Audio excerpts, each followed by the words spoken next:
हरियाणा के गुरुग्राम से कोलकाता पुलिस ने सोशल मीडिया इन्फ्लुएंसर शर्मिष्ठा पनोरी को गिरफ्तार कर लिया है।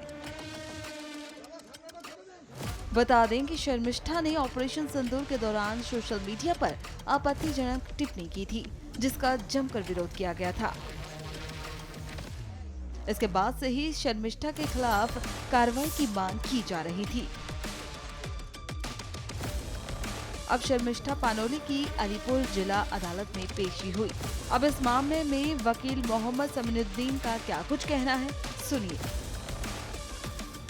We moved our bail application before the learned court, citing that the articles that were used, that has been allegedly stated by the prosecution to have been used, being the mobile phone and the laptop, has already been seized. Subsequently, the learned court heard our prayer.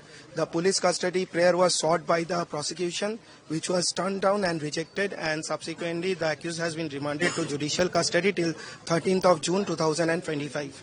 अब सुनिए इस पर एआईएमआई के नेता वारिस पठान ने क्या कुछ कहा। किसी को भी, कोई भी हो, हिंदू मुस्लिम सिख ईसाई, किसी को भी किसी की रिलीजियस सेंटिमेंट्स को हर्ट करने का कोई अधिकार नहीं है। अब पाकिस्तान को जितनी भर के गालियां देना है आप दीजिए, भर भर के गालियां दीजिए, हमको कोई एतराज नहीं है। मगर जबकि पूरा देश 140 करोड़ भारतीय एक साथ कांधे से कांधा मिलाकर खड़े हुए हैं, उस वक्त आप इस तरह के अल्फाज यूज करेंगे अगर हमारे नबी के बारे में, हमारे प्रॉफिट के बारे में, तो कोई बर्दाश्त नहीं किया जाएगा। आप गुस्ताखी कर रहे हैं, इसके खिलाफ में काफी लोगों ने एहतजाज दर्ज करा है, लीगल एक्शन की मांग की कि भाई नफरत ना फैले, नफरत को रोकने के लिए इनके खिलाफ लीगल एक्शन लिया जाए। हमने भी कहा, सरकार से गुहार लगाई कि भाई इनको रोकिए, इनके खिलाफ लीगल एक्शन लीजिए। हमारे पार्टी प्रेसिडेंट ने भी कहा कि सरकार लीगल एक्शन ले, कि इस तरह की भाषा का, इस तरह का जो भाषा का प्रयोग किया जाएगा हमारे हुजूर की शान में, कोई बर्दाश्त नहीं करेगा। अब उनके खिलाफ लीगल एक्शन लिया गया है, लेकिन हमने पहले ही कहा था वायलेंस का हम हमेशा खंडन करते रहेंगे। वायलेंस नहीं होना चाहिए, किसी को भी कायदा कानून अपने हाथ में लेने का कोई अधिकार नहीं है, मगर लीगल एक्शन ऐसा होना चाहिए ताकि कोई दूसरा बोले नहीं, और नफरत फैलाने वाले को रोकना चाहिए ना।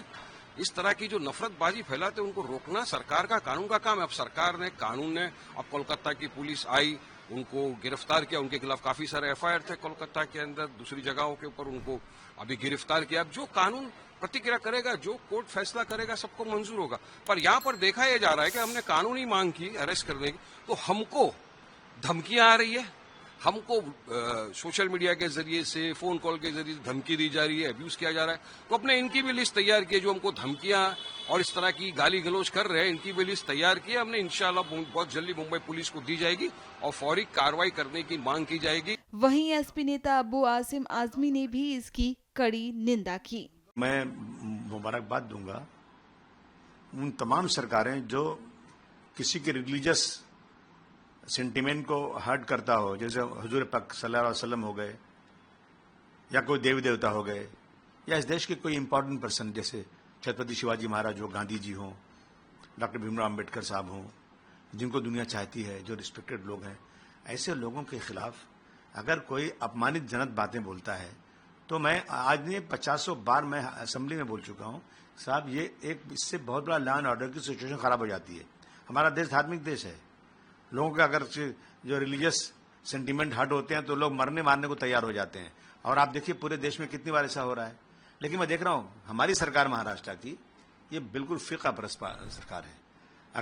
अगर चाहे एमएफ हुसैन साहब ने कोई देवी देवताओं की तस्वीर कोई बना दी जिसपे लगा हिंदू भाइयों को कि हमारी सेंटिमेंट हर्ट हो रहे हैं, तो उनके खिलाफ इतने एफआईआर हुए कि उनको हिंदुस्तान छोड़ के भागना पड़ा। और वो जाके इतने मशहूर आदमी, उनका इंतकाल हुआ कतर के अंदर, कतर ने उनको, उनके इतने मशहूर होने पे उनको नेशनलिटी दे दिया वहां की। ताज़ा खबरों के लिए लाइक, फॉलो और यूट्यूब पर सब्सक्राइब कर बेल आइकन दबाएं। साथ ही हर अपडेट के लिए विजिट करें स्वदेशलाइव.com।